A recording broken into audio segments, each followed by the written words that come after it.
Ernest was still grumbling. Even though he had nearly avoided being scrapped a week ago, he had, unfortunately, been treated to one of the large controller's $29.99 Thrifty Shifty rebuilds, and was still fuming about the large controller's new vegetarian diet. Controllers don't eat tofu. Just then, the yard manager arrived with, you guessed it, a work order. I don't want another work order. Have Gail do it. Gail is still on Sodor. Then have Stevie do it. He's on Sodor too, amongst other things. Who isn't on Sodor? You. Bother.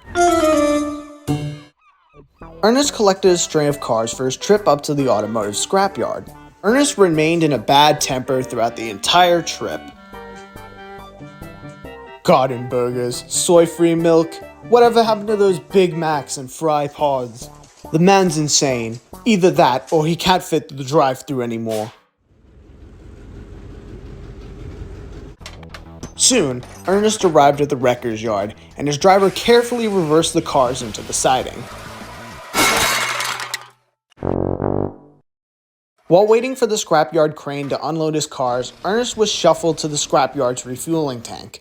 Ernest never liked using the fuel tank at the scrapyard. It made Ernest think about a horrible experience that he had had long ago, when the yardmaster, stone-faced drunk, had poured an entire gallon of pure vodka into his tank. He had never felt so good. Unfortunately, Ernest's driver, having heard enough about Boca burgers, left momentarily to violate the large controller's booze regulation at Duffy's Tavern. Ernest waited and waited. Just then, Ernest began to move. His driver hadn't set his brakes properly, and the downward grade caused Ernest to begin rolling uptown. "Help!" yelled Ernest, but nobody really cared to hear him.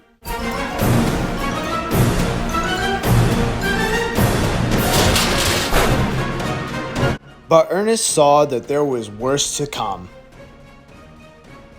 "Horrors!" yelled Ernest as he plowed straight into the building. Sir Topscombe Fat was fine, but a disgusting smell of rotting takeout sushi permeated the air.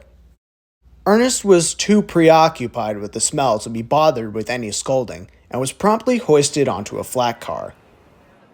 It was at this moment that all the workers realized that without Stevie or Gail, nobody was going to be able to take Ernest away. The workers all left to join Ernest's driver. Strangely, Ernest felt smug about the day's events, while the large controller felt the same about his phony whiplash claims.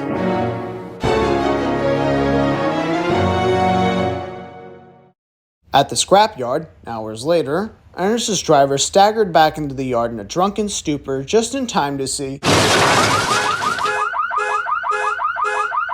Unfortunately, the crane operator had not properly positioned Ernest over the scrap crusher and promptly dropped Ernest directly on top of the large controller's brand new insurance-bought sports car.